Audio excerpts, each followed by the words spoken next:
خانہ رش، سماجی فاصلہ نظر انداز، نہ ماسک نہ ہی سینیٹائزر کا استعمال۔ کراچی میں SOPs کی خلاف ورزی پر متعدد مارکیٹیں سیل کر دی گئیں۔ زینب، وکٹوریہ انٹرنیشنل مارکیٹ، مدینہ سٹی مال، گل پلازا، ارحم شاپنگ سینٹر اور دیگر شامل۔ یونیورسٹی روڈ پر شاپنگ مال بند کروانے پر تاجروں کا احتجاج۔ پنجاب کی مارکیٹوں میں بھی SOPs کی خلاف ورزی۔ وزیر اعلیٰ کی زیر صدارت اجلاس میں صورتحال پر شدید تحفظات کا اظہار۔ ہال روڈ، انارکلی، شالم اور اعظم مارکیٹ سیل کرنے پر غور۔ حکومتی ذرائع کے مطابق پہلے دکانوں کا چالان ہوگا، دکاندار باز نہ آئے تو پھر دکانیں بند کی جائیں گی۔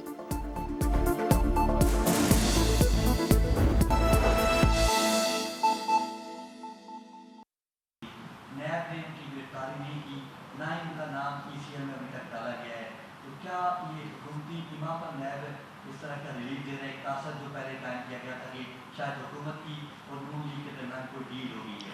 دوسرا سوال یہ ہے کہ کابینہ نے ادویات کا جو اسکینڈل ہے آپ کے ظفر مرزا کے خلاف، اس کی تحقیقات کی ذمہ داری آپ کو سونپی ہے، تو وہ تحقیقات کہاں تک پہنچی ہیں جو انڈیا سے ادویات لائی گئی ہیں؟ تیسرا ایک اور سوال، یہ تو آپ نے MCT کرنا شروع کر دی ہے، ملٹیپل چوائس ٹیسٹ۔ دیکھیں، پہلی جو چیز ہے کہ گرفتاری کا معاملہ، جیسے میں نے پہلے بھی ان بھائی کو بتایا ہے کہ گرفتاری تو ایک نیب کی سوابدید ہے، وہ کب گرفتاری کرتے ہیں اس کا فیصلہ انہوں نے کرنا ہے۔ اس کیس میں شہباز شریف صاحب عدالت سے ریلیف لے کے باہر گئے ہوئے تھے، 8 ماہ بعد 6 ماہ بعد واپس آئے ہیں۔ میں یہ سمجھتا ہوں کہ اگر ان کو گرفتاری نہیں کرنی تو کم از کم ECL پہ تو نام ڈال دیں۔ یہ تو جیسے ہی گرم ہوا چلنی شروع ہوتی ہے تو لندن بھاگ جاتے ہیں، اور گرمیاں آنے والی ہیں، آپ کو پتہ ہے۔ اور میں بھی یہ سمجھتا ہوں کہ جب ان کو اس چوری کا پتہ چلا ہے کہ بھئی نثار ٹریڈنگ بھی پکڑی گئی ہے، تو اس چیز کے بڑے امکانات ہیں کہ وہ پھر ان کو کمر کا درد نکل آئے تو وہ لندن چلے جائیں۔ میں تو یہ بھی پوچھتا ہوں کہ عدالت کو یہ پوچھنا چاہیے، پروسیکیوشن اداروں کو پوچھنا چاہیے کہ آج سے 4 ماہ پہلے، میں کہتا ہوں آپ لوگوں کو پوچھنا چاہیے۔ آپ یاد کریے کرونا کی وبا پھیلنے سے پہلے یہاں پہ یہ ہو رہا تھا، پہلے تو جب یہاں سے گئے نہیں تھے تو لمحہ بلمحہ پتہ چلتا تھا کتنا بلڈ کاؤنٹ کم ہو گیا نواز شریف صاحب کا۔ اس کے بعد جب لندن چلے گئے تو پھر ایک موقع ایسا آیا کہ یہ لگا کہ اگر مریم صاحبہ لندن نہ پہنچی تو آپریشن نہیں ہو سکے گا، اور جس آپریشن نے ہونا تھا اگر وہ نہ ہوا تو خدا نخواستہ میاں صاحب کو کچھ ہو جائے گا۔ اب 3-4 ماہ اس بات کو ہو چکے ہیں، 2.5 مہینے تو ہم نے بھی وہ دیکھا ہے جو ہم لاک ڈاؤن میں ہیں، اس سے پہلے کا ہی معاملہ ہے۔ تو 3 ماہ ہو چکے ہیں، نہ وہ آپریشن ہوتا ہے، نہ اس آپریشن کے نہ ہونے کی وجہ سے جو چیز ہوتی تھی اس کی کوئی خبر آنی ہے۔ کرونا کا تو علاج لندن میں ملا نہیں، لیکن مجھے لگتا ہے کہ ان کا علاج کو لندن میں نکلا ہے۔ یہ دیکھیں، یہ سارے ہیلے بہانے، اور بڑا آسان طریقہ ہوتا ہے کہ اس کو حکومت کی طرف ڈال دیں کہ دیکھیں جی یہ حکومت ہمارا میڈیا ٹرائل کر رہی ہے۔ بھائی یہ میڈیا ٹرائل نہیں ہے، ہم یہ والی چیز ماضی میں بھی دیکھ چکے ہیں۔ آپ کے پیر و مرشد آصف زرداری صاحب 10 سال اپنا کیس اسی بہانے چلاتے رہے کہ کبھی وہ ایک کیس میں مجھے اچھی طرح یاد ہے، ان دنوں میں ہم نے نیب میں موازنہ کیا تھا، ایک کیس میں انہوں نے 300 سے زائد تو ایڈجرمنٹس لی ہوئی تھی۔ اسی طرح سے جو ہمارے ملک کا عدالتی نظام ہے جہاں پہ آسانی سے آپ اس کو ڈیلے کر سکتے ہیں، ملزمان اسی کا فائدہ اٹھاتے ہیں۔ جو دوسرا سوال ہے میرے بھائی آپ کا، وہ جو ادویات سے متعلق ہے، پہلی میں ایک تھوڑی سی اس میں کلیریفیکیشن کر دوں کہ وہ کسی خاص وزیر کے خلاف نہیں ہے۔ وہ بڑا سمپل سا انہوں نے یہ کنسرن آیا تھا کیبنٹ کے اندر کہ انڈیا کو جب کشمیر کا انیکسیشن کا معاملہ ہوا تو ہم نے تمام امپورٹ پہ بین کر دیا تھا، اور اس بین کے بعد پھر ایک صرف ادویات کی حد تک ایکسیپشن دی گئی تھی۔ اس ایکسیپشن کو دیکھتے ہوئے مجھے یہ ذمہ داری دی کابینہ نے اور وزیر اعظم صاحب نے کہ آپ یہ دیکھیے کہ کیا وہ جو پابندی تھی وہ کیبنٹ کی منشا کے مطابق ہی لگی، یا اس میں کوئی ایسی جول آئی جو کچھ رپورٹس آ رہی تھی کہ شاید اس ایگزمپشن کی مد میں بہت ساری چیزیں منگوائی جا رہی ہیں۔ اس کو ڈٹرمن کرنا ہے، وہ تھوڑا سا لمبا پروسیس اس لیے کہ اس میں کامرس ہے، اس میں ہیلتھ ہے، اور پھر آپ کے کسٹمز ہیں۔ ان تینوں سے ہم ڈاکومنٹس لے رہے ہیں، اس کو ریویو کر رہے ہیں، شاید 1-2 ہفتے بعد میں اس کی رپورٹ کابینہ کو پیش کروں۔ سیاسی انجینئرنگ کا الزام لگا رہی ہے، آپ احتساب کے مشیر ہیں، تو کون پیچھے ہے سیاسی انجینئرنگ؟ دیکھیں، اگر بات سیاسی انجینئرنگ کی بات ہوتی تو پھر یہ کیسی سیاسی انجینئرنگ ہے کہ ہمارے حکومتی ارکان بھی جو ہیں وہ نیب کے کیسز کا سامنا کر رہے ہیں۔ اگر سیاسی انجینئرنگ ہوتی تو اس طرح سے ہوتی کہ ہمارے کسی شخص کے اوپر کوئی بات نہ ہوتی اور صرف اپوزیشن کے اوپر بات ہوتی۔ دیکھیے، اس وقت ملک میں سمجھتا ہوں اکاؤنٹیبلٹی کو لے کے اس کی ایک نئی ڈائمنشن بن رہی ہے۔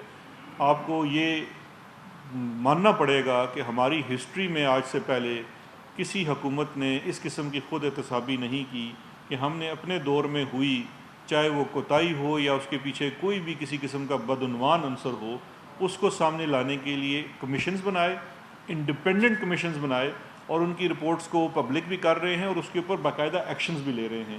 آپ اسی کو چینی والے معاملے کو اگر دیکھ لیں تو نواز شریف شہباز شریف کے دور کو اگر آپ موازنہ کریں تو وہاں بھی چینی ایک دفعہ 100 روپے سے اوپر چلی گئی تھی، اور انہوں نے بڑا کہا تھا کہ ہم کمیشن بنائیں گے اور ہم اس کا تحقیق کریں گے۔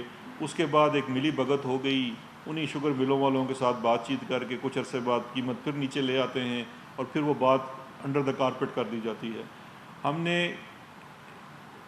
ہر معاملے کو لے کے تحقیقات بھی کر رہے ہیں اور اس کی درست سمت کو درست کرنے کے لیے اقدامات اٹھا رہے ہیں۔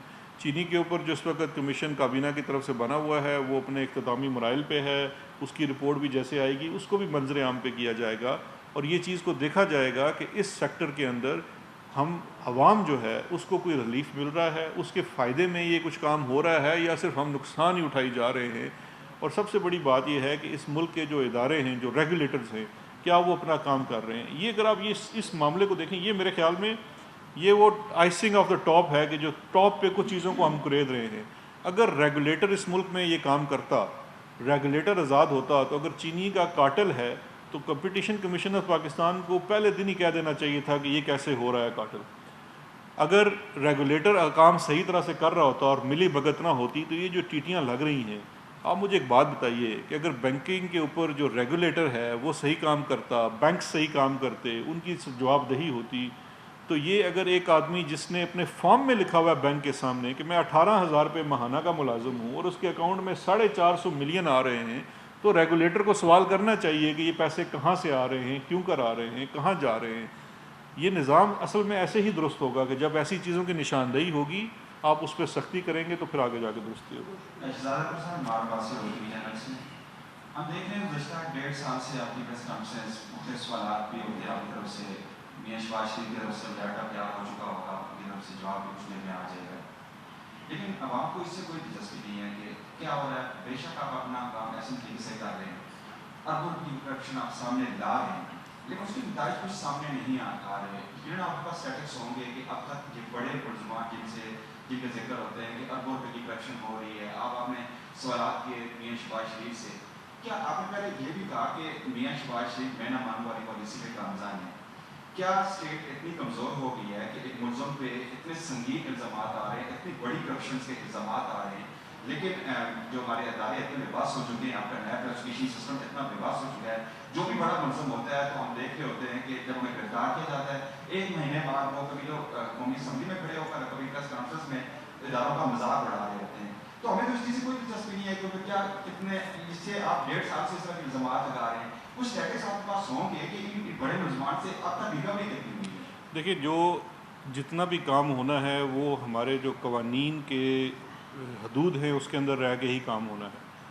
کوئی بھی ریکوری کرنے سے پہلے آپ کو اپنا کیس پہلے ثابت کرنا پڑتا ہے، عدالت میں پھر ایک اپیل کا پروسیس ہے۔